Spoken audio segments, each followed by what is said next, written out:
Hello again, and welcome to Marketing with Purpose. My name is Monica Pitts, and today I'm going to talk about kind of staffing, kind of social media. Yeah, that's what it's about. Because people used to ask me all the time, should we be doing social media? They didn't know. And now that's kind of off the table. People know they should be doing social media. And instead they ask me who should be doing our social media? How are we going to get this done? They know it has to happen, but they don't know how to actually make it come to fruition. So I kind of want to reminisce on the good old days when social media used to not be so complicated. When did it get so complicated? Actually, I could probably pull up a calendar and point to the date, but it seems like it gets more complicated all the time because you used to be able to just pop up a photo and add a few words and you were good to go. And now social media is becoming a more integrated part of sales and marketing and advertising. And so it's forcing a good social media manager to wear a variety of hats. Now, I want to make something clear. I'm not going to talk about a social media ads manager right now because I find that sometimes an ads manager and a social media manager are different things. They're different skill sets. There's a very different process between organically producing content that is going to show to people and launching ads and driving traffic and converting business from those ads. They're different things in different systems, kind of, even though they're in the same spot. Anyway, I digress. So we're talking about social media managers. So they wear a variety of hats. They're a creative, so they have to be a storyteller, a writer, sometimes a video editor, and a graphic designer. But then they're also a representative of your company. And I think this is where a lot of people don't think about it. So they're a representative of your company or your organization. So they provide customer service because they respond to direct messages and they comment on other people's posts. They respond to people. And sometimes they're even facilitating your sales or donation process by talking to people through that process through social media. But then they're also a project manager because they have to get the job done in a timely manner. They're a data analyst. They have to know what went well, what didn't go well. And then last but not least, they're actually a marketing strategist because they're always thinking about how can I do this better, right? Now, finding all of those traits in one neat package, like one human being, isn't always easy. I know some organizations hire social media interns, others contract with a company, and others actually task existing employees with the responsibility. But I find that actually more mix and match between the three. I know that my clients tend to use us either for part of their social post curation or they use us to monitor their social media. Some of them have us just reviewing stuff and strategizing with them. I mean, it's not like you have to find all of these magical things in one unicorn of a human being, okay? You don't. And so today, I really wanted to take a look at those traits that you need from a social media manager so that way you can kind of figure out who on your team can do what and create a mix that really works for you so you have a strong social media team. So that's what I'm doing. Yeah. Who should be doing your social media? I'm going to try to help you answer that question. So let's get to business. You're on a mission and you just need more people to know about it. And whether you're brand new to marketing or a seasoned pro, we are all looking for answers to make marketing decisions with purpose. I'm Monica Pitts, a techie, crafty business owner, mom, and aerial dancer who solves communication challenges through technology. This podcast is all about digging in and going digital. I'll share my marketing know-how and business experience from almost 20 years of misadventures. I'll be your backup dancer so you can stop doubting and get moving towards marketing with purpose. So before I dig into those traits, I need to drive a crucial point home. A strong social media presence includes you. Yep. That's right. Yourself. That is my opinion. Because you can hire someone else to manage it. You can hire them to write it, but you have to talk to them. It's a team effort. And those companies who don't ever expect you to talk to them are basically only good if all you want is a few posts a month so people know you're not dead. All the generic stuff that they post is pretty much just a hairball, like in the drain of social networks. And hairballs they're gross. They're really gross. So the networks, they filter them out and no one sees them. If you want to be seen, you have to share content that tells your story and actually connects with other people.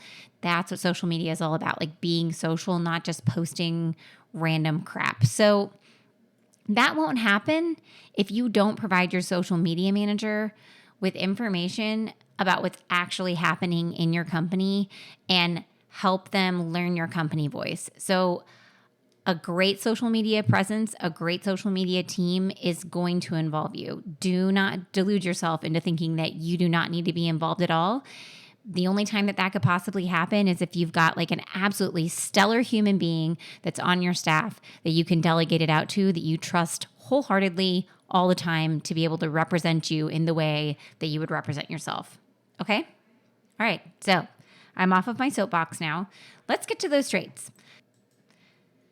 So a good social media manager or social team, because once again, remember that you can have different people do different parts of your social media. So as I list these things off, I want you to think to yourself, like, who do I have on my team? Who do I know that has these traits that might be really good at like bringing this value to the team? So they have 6 things, I feel like. I might think of 7 by the end of this because I have a tendency to be an overachiever. But right now I'm thinking that there's 6 things. Number 1 is they have to be creative.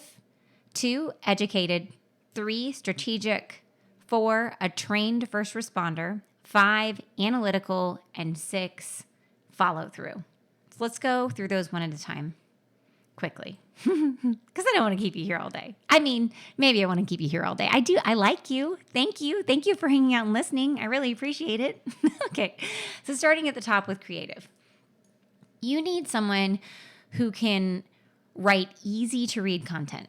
Like it has to be not something you have to chew through, something that your audience can really understand. And they need to be able to pair it with photos or videos to grab the attention of your audience. So they need to be creative, kind of always just like looking around them and finding those opportunities that are fun and will grab people's attention. They need to be able to spell, or at least know how to use spell check, quite frankly, because you don't want to have a bunch of spelling errors and crap up there. I mean, the ability to have a conversation with a rock or a sense of humor that matches your own is an absolute win. So find those qualities and you're going to have some really fun content. And then also experience using a graphic editor is certainly a plus. Like if you plan on creating any branded graphics for your social posts, and the same goes for creating videos.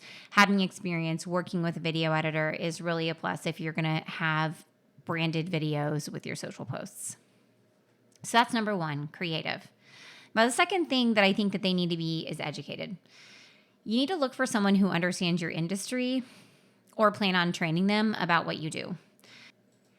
I mean, it really doesn't matter who you pick. You're going to end up with quite a bit of back and forth at the beginning, regardless of who takes on your task of writing and creative, be it a staff member or a contractor, because they're going to be learning your expectations and how to fulfill or exceed them. But you're going to have less back and forth if you have a person who already knows the basics about what you do and who you serve. Because then they just have to learn to be your voice, not the entire lingo of your industry. So if you are hiring a contractor who specializes in your industry, be sure to ask if they're working for your competition as well, because you don't want to have the same contractor working for all of the people who compete for business in a community, because everything kind of starts to sound the same and look the same. I mean, they might do a really great job of keeping it divided. You could ask them for a portfolio of work to make sure, but double dipping. Be careful of double dipping. Okay, so they need to be educated and they need to be strategic. Now, the word strategic can sound like you need a super detail-oriented human to fill the spot, but really you need a thinker who can see the big picture.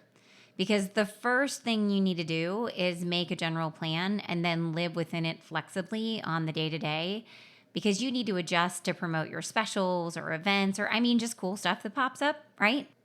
Now, if the very idea of a social media plan makes you want to go crawl underneath a rock someplace, it's totally cool because this is actually a really easy part of the puzzle to outsource. You just need a person to help you make a plan for your social media. It's going to include things like the post types and topics, your post frequency, the days and the times that you're going to post, when and how you'll interact with your followers and influencers. They can find influencers for you that would be great for you to interact with. They'll outline your creative guidelines and then also establish your tone and vocabulary so that way you can follow the same rules all the time. So, once again, if this is not something that you feel like you can do on your own, realize that it's totally cool and you can outsource this and just have somebody help you do the research for it. Or maybe you have someone on your team that was actually a detective in a former life and they would be really good at this, right? So you need somebody who's strategic. All right, so we needed somebody who was creative, educated, strategic, and we needed a trained first responder. Because posting on social media is only part of the social part of social media, right?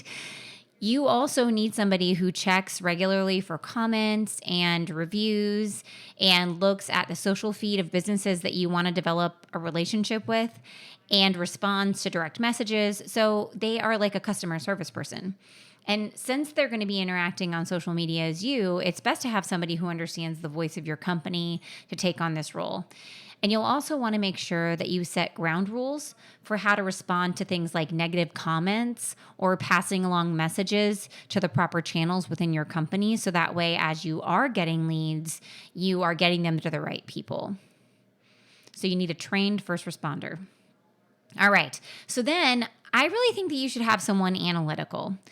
Now, someone needs to review the data to make suggestions about what can be improved on your social campaign. You're not just throwing stuff up there and never looking at it, right? You don't know if the spaghetti sticks to the wall unless you throw the spaghetti at the wall and then you watch and see if it sticks. So you need somebody who likes to watch the sticky spaghetti. Yeah?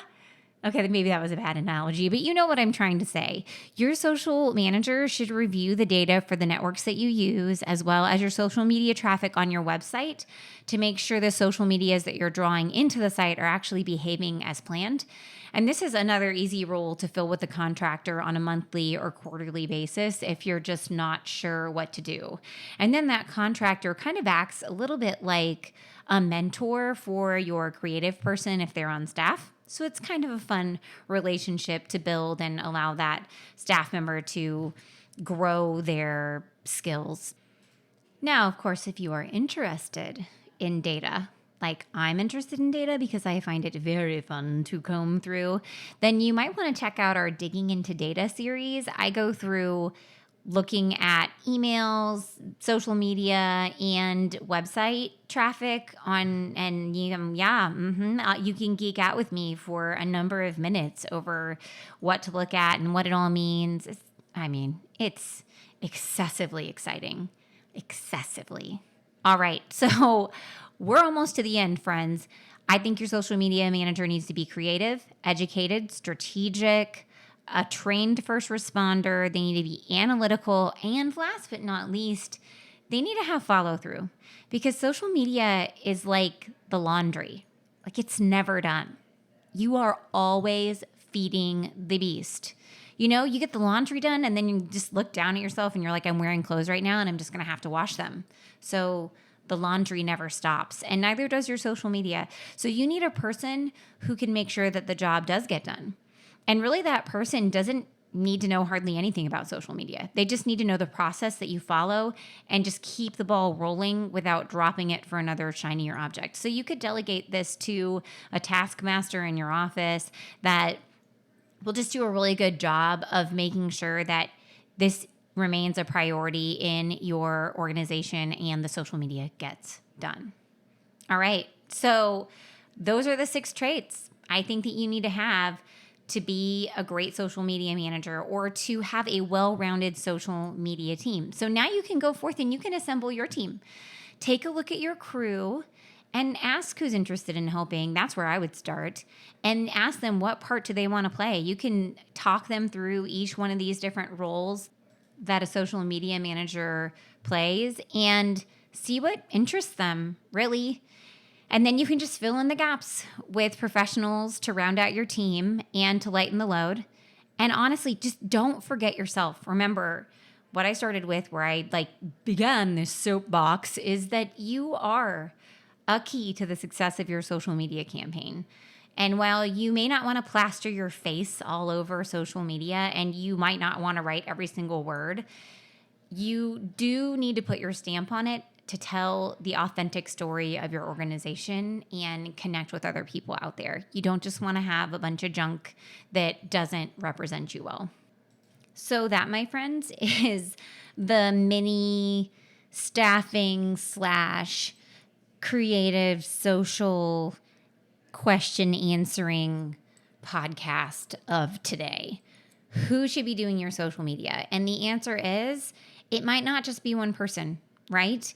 You might have a team of people and you're just looking for individuals who have strengths that you can delegate the parts of your social media to. You need somebody who's creative and educated, strategic, a trained first responder, somebody who's analytical and has great follow through. And it doesn't have to be just one person. So thank you so much for joining me today. If you enjoyed this podcast or maybe learned a thing or two, it would be so incredibly awesome if you would review it wherever you're listening and let people know that you learned something, because that's how I get to meet new people. Once again, my name is Monica Pitts, and until next time, go forth and market with purpose.